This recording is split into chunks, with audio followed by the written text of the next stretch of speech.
বন্ধুরা, আজকে যে মুভির গল্প বলবো তার নাম হচ্ছে হাম আপকে হ্যায় কন, যার অর্থ হচ্ছে আমি তোমার কি। এটি একটি হিন্দি ভাষার ভালোবাসার পারিবারিক গল্প। মুভির গল্পটা এমন যে যখন পরিবারের সম্পর্কগুলো আমাদের কাছে এতটা গুরুত্বপূর্ণ যে আমরা আমাদের নিজেদের ভালোবাসাকেও বিসর্জন দিতে পারি। তবে চলুন জেনে নেওয়া যাক এই মুভির পুরো গল্প। গল্পের শুরুটা হয় প্রেমকে দিয়ে। প্রেম তাদের বাসার আঙ্গিনায় তার ডগি টামির সাথে ক্রিকেট খেলছিল, আর তখনই সেখানে আসে তার মামা মামি। আর এখানে আমরা দেখি যে প্রেমের আঙ্কেল কৈলাসনাথকে, প্রেমের মামা কৈলাসনাথকে বলছে যে কৈলাসনাথ খুবই যত্ন করে বাড়িটা সাজিয়েছে, আর এখন তাকে প্রেমের বড় ভাই রাজেশকে বিয়ে দিয়ে দেওয়া দরকার।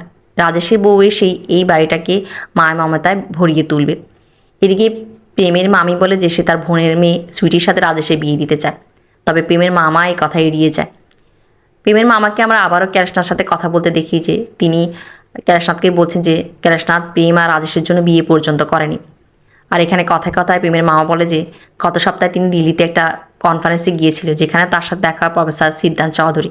আর কৈলাসনাথ বলে যে সিদ্ধান্ত চৌধুরী তার কলেজের বন্ধু ছিল। আর এখানে প্রেমের মামা তাকে বলে যে সিদ্ধান্ত চৌধুরী দুটা মেয়ে আছে, বড় মেয়ে পূজা, ছোট মেয়ে নিশা। আর তার প্রেমের মামা তাদেরকে পূজার একটা ফটো দেখ আর বলে যে রাজেশের জন্য পূজা কেমন হবে। আর এখানে প্রেম আর কৈলাসনাথ পূজার ফটো দেখে তাদেরও পছন্দ হয়। আর প্রেমের মামা যখন বলে যে সিদ্ধান্ত চৌধুরী রামটেক থাকে, তখন প্রেম এখানে বলে যে কেননা তারা ছুটি দিয়ে রামটেক যায়, আর রামটেক গেলে তারা রাজেশকেও নিয়ে যাবে, আর সেখানে পূজা রাজেশ দুজনকে দুজন দুজনের মধ্যে দেখা হবে। আর এই কথাই সিদ্ধান্ত হয় যে তারা ছুটিতে রামটেক যাবে। রাতে যখন রাজেশ বাসায় আসে, প্রেম রাজেশকে বলে যে তারা ছুটিতে রামটেক যাচ্ছে, তবে এটা বলে না যে যে তারা পূজাকে দেখতে যাচ্ছে। এই দৃশ্যে আমরা দেখি যে কৈলাসনাথ, প্রেম আর রাজেশ সবাইকে নিয়ে রামটেক আসে, আর এখানে কৈলাসনাথের সাথে সিদ্ধান্ত চৌধুরী দেখা হয়। তারা দুজনকে দেখে বেশ খুশি হয়। আর কৈলাসনাথ এখানে সিদ্ধান্ত চৌধুরীকে বলে যে সে তার ভাতিজা রাজেশে বিয়ে দিতে চায় তার মেয়ে পূজার সাথে। আর এই কথা শুনে সিদ্ধান্ত চৌধুরী আর তার ওয়াইফ বেশ খুশি হয়, কারণ একটা বড় ঘর থেকে তার মেয়ের বিয়ের সম্পর্ক এসেছে। এখানে আমরা পূজা নিশাকেও দেখি। আর আমরা দেখি যে প্রেম যে রাজেশকে ডেকে নিয়ে আসে, আর পূজা আর রাজেশ একসাথে একলা কথা বলে। ওদিকে আমরা দেখি যে প্রেম আর নিশাকে কথা বলতে। পূজা আর রাজেশ দুজনে তাদের শখের কথা বলে, তারা দুজনেই পেন্টিং করতে পছন্দ করে। এভাবে তাদের মধ্যে কথা হয় আর দুজনকে পছন্দ করে ফেলে। আর এখানেই আমরা দেখছি রামটেকে তাদের দুজনের এঙ্গেজমেন্টও হয়ে যায়। আর রাজেশ, প্রেম আর কৈলাসনাথ বাসায় ফিরে যায়। কিছুদিনের মধ্যে পূজার বোন নিশা তার বাবা মা রাজেশদের বাসায় যায় রাজেশের তিলক করার জন্য, এটাও তাদের বিয়ের একটা অংশ। আর এখানে নিশার সাথে প্রেমের আবার দেখা হয়, আর প্রেম নিশাকে দেখায় যে রাজেশ কত সুন্দর পেন্টিং করে। এভাবে তাদের দুজনের মধ্যে আবার কথাবার্তা হয়। আর নিশার পরিবার রাজেশের তিলক করে। দেখতে দেখতে বিয়ের দিন চলে আসে। এখানে বিয়ের দিন আমরা দেখি যে তারা সবাই রাজেশের জুতা চুরি করা নিয়ে একটা হাঙ্গামা হয়ে যায়, কেননা রাজেশের জুতা চুরি করে তার শালীরা রাজেশের কাছ থেকে টাকা আদায় করবে। এটা একটা বিয়ের একটা মজার অংশ। আর এই নিয়ে প্রেম আর নিশার মধ্যে বেশ হাঙ্গামা হয়। এভাবেই হাসি তামাশার মধ্য দিয়ে রাজেশ আর পূজার বিয়ে হয়ে যায়, আর পূজা তার পরিবারের কাছ থেকে বিদায় নেয়। এদিকে প্রেমকে আমরা দেখি যে প্রেম নিশার কাছ থেকে বিদায় নেওয়ার সময় বলে যে যদি সে বিয়েতে কোনো ভুল করে থাকে তবে তাকে মাফ করে দেওয়ার জন্য। আর এইভাবেই আমরা দেখি যে তাদের দুজনকেই আস্তে আস্তে পছন্দ করা শুরু করেছে। পূজাকে বাসায় নিয়ে আসা হয়, আর এখানে কৈলাসনাথ পূজার হাতে তাদের সমস্ত চাকর বাকরকে উপহার দেয়। আর সে প্রেমকে ডেকে ডেকে আনে, আর প্রেমকে বলে যে আজ থেকে পূজাকে তাকে দেখভাল করতে হবে। পূজাকে বলে যে প্রেম তার ছোট ভাই। আর এভাবেই আমরা দেখি যে পূজা তার শান্ত স্বভাব আর মায়া মমতা দিয়ে তাদের বাড়িটাকে আনন্দে ভরিয়ে তোলে। প্রেম যে কিনা ছোটোবেলা তার মা বাবাকে হারিয়েছে, সেও পূজার কাছ থেকে মায়া মমতা পায়, আর সে বেশ খুশি। এখানে আমরা দেখি যে পূজা মা হতে চলেছে, আর সবাই বাসা অনেক খুশি। এভাবেই 7 মাস হয়ে যায়। আর এখানে তারা একটা ফাংশন করবে, সেটা হচ্ছে গোদ ভাড়াই। আর এই জন্য পূজা তার মা বাবাকে আসার জন্য ফোন করে। এখানে পূজার মাকে আমরা দেখি যে পূজার মার সাথে কথা বলছে কৈলাসনাথ পূজার মাকে ইনভাইট করে। আর পূজার মা এখানে বলে যে তার বাবা যে কিনা একজন প্রফেসর, তার কলেজে পরীক্ষা চলছে, তারা আসতে পারবে না। আর আমরা দেখি যে তাদের যে কাজের ছেলে লাল্লু আর প্রেম বলে যে নিশাকে ডাকার জন্য, আর কৈলাসনাথ বলে যে নিশাকে পাঠিয়ে দেওয়ার জন্য, আর নিশাও রাজি হয়ে আসার জন্য। আর এটা সিদ্ধান্ত হয় যে নিশা পূজার গোদ ভাড়াইতে আসবে। এদিকে প্রেমকে পাঠানো হয় নিশাকে নিয়ে আসার জন্য, আর প্রেম নিশাদের বাসা যায় আর সে গিয়ে নিশাকে নিয়ে আসে। এখানে রাস্তায় আমরা দেখি যে নিশা আর প্রেম বেশ সুন্দর সময় কাটা, তাদের দুজনের মধ্যে আরও সুন্দর সম্পর্ক গড়ে ওঠে। নিশা বাসার সাথে সবাই বেশ খুশি হয়। নিশা সবার জন্য গিফট নিয়ে আসে, যেটা তার বাবা মা সবার জন্য পাঠিয়েছে। আর দেখতে দেখতে ফাংশনের দিনে চলে আসে, আর এখানে পূজার গোদ ভাড়াইতে প্রেম আর নিশা বেশ হাঙ্গামা করে, অনেক মজমাস্তি করে। রাজেশ যে কিনা ইদানিং প্রেমের জন্য একটা বিজনেসে সেট আপ করছে, আর সেই জন্য তাকে বিদেশ যেতে হবে। প্রেম এই জন্য প্রেমের কাছে খারাপ লাগছে যে তার ভাইকে তার জন্য বিদেশ যেতে হচ্ছে, তার ভাবির এই অবস্থায়, কেননা পূজার যে কোনো সময় ডেলিভারি হতে পারে। আর এই কথা যখন সে রাজেশকে বলে, রাজেশ তাকে পূজার কাছে নিয়ে আসে, সে পূজাকে কথা বলে, আর পূজা প্রেমকে বলে যে এই নিয়ে তার কোনো দুঃখ নেই, প্রেমের বিজনেস সেট আপ হচ্ছে, প্রেম জীবনে উন্নত করবে, এটাই তার জন্য বড়।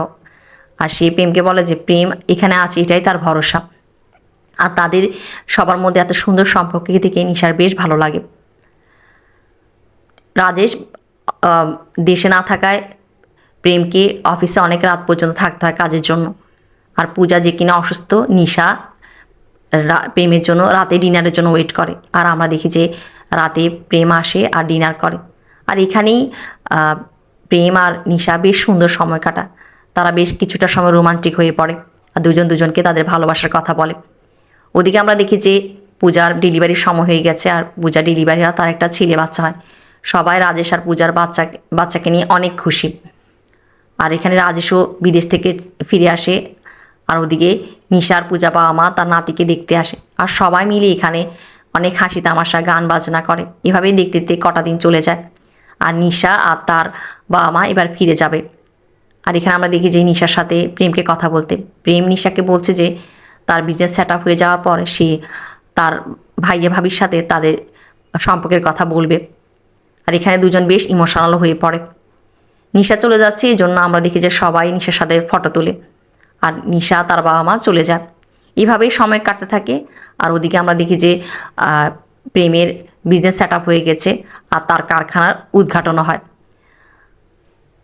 ওদিকে আমরা দেখি যে তাদের ঘরের যে চাকর লাল্লু, তার বাবা অসুস্থ, আর পূজা তাকে কিছু টাকা পয়সা দে, আর তার বাবার জন্য দোয়া করে, আর বলে যে লালুকে তার বাবার কাছে যাওয়ার জন্য তাকে গ্রামের বাড়ি পাঠিয়ে দে।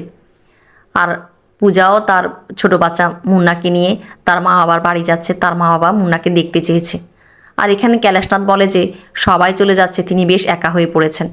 আর পূজা এখানে বলে যে যদি তার আজকে দেবরানী থাকতো তাহলে কৈলাসনাথের জন্য ভালো হতো। আর এখানেই প্রেমের বিয়ের কথা ওঠে, আর কৈলাসনাথ পূজাকে বলে যে প্রেমের বিয়ে দেওয়ার দায়িত্ব পূজার উপর, পূজাকেই প্রেমের জন্য বউ খুঁজতে হবে। আর এদিকে পূজাকে তার বাবার বাড়ি নিয়ে যাচ্ছে প্রেম, কেননা রাজেশ কাজে ব্যস্ত আছে। আর এখানে পূজা তার বাসায় যেতে যেতে প্রেমকে জিজ্ঞেস করে যে প্রেমের কী ধরনের মেয়ে পছন্দ। আর এখানে প্রেমও কথায় কথায় তার ভাবিকে জানিয়ে দিয়ে যে সে নিশাকে পছন্দ করে। এই কথা শুনে পূজা বেশ খুশি হয়ে যায়, আর সে তাদের বাসার ভেতরে গিয়েই রাজেশকে ফোন করতে চায়, আর সে রাজেশকে এই কথা জানাবে। তবে রাজেশকে তারা ফোনে পায় না। এদিকে পূজা তার গলায় একটা নেকলেস থাকে, আর সেই নেকলেসটা খুলে প্রেমকে দেয়, আর বলে যে নিশাকে পরিয়ে দেওয়ার জন্য। ওদিকে ফোন আসে, আর পূজা বলে যে অবশ্যই রাজেশের ফোন এসেছে, আর সে দৌড়ে যায়। আর এখানে আমরা দেখি যে পূজা সিঁড়ি থেকে পড়ে মাথায় বেশ আঘাত পায়, তাকে হাসপাতালে নিয়ে যাওয়া হয়। এখানে আমরা দেখি যে তার জ্ঞান ফিরে আসে, আর সে রাজেশকে কিছু বলতে চায়, তবে হঠাৎ করেই সে আরও অসুস্থ হয়ে পড়ে, ছটপট করতে থাকে, আর একসময় সে মারা যায়। আর এখানে আমরা দেখি যে পূজার এই ধরনের আচমকা চলে যাওয়া সবাই বেশ ভেঙে পড়ে, সবচেয়ে বেশি ভেঙে যায় রাজেশ।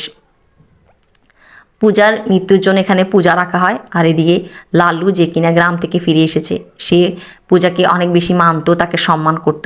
সে পূজার জন্য অনেক কান্নাকাটি করে, আর সে মুন্নার জন্য কান্নাকাটি করে যে মুন্নাকে এখন কে দেখবে।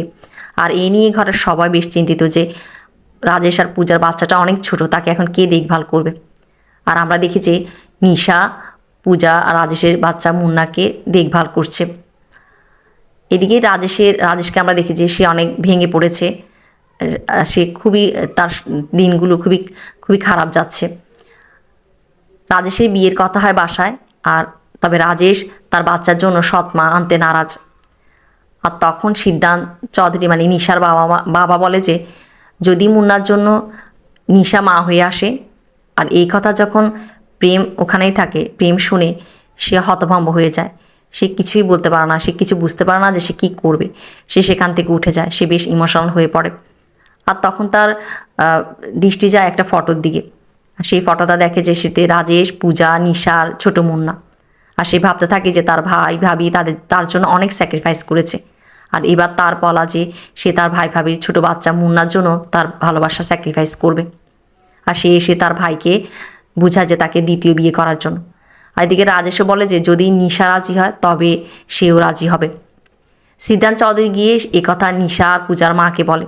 আর ওদিকে নিশা তাদের অর্ধেক কথা শুনতে পায়। সে মনে করে যে তারা প্রেমের সাথে তার বিয়ের কথা বলছে, আর সে বিয়ের জন্য রাজি হয়ে যায়।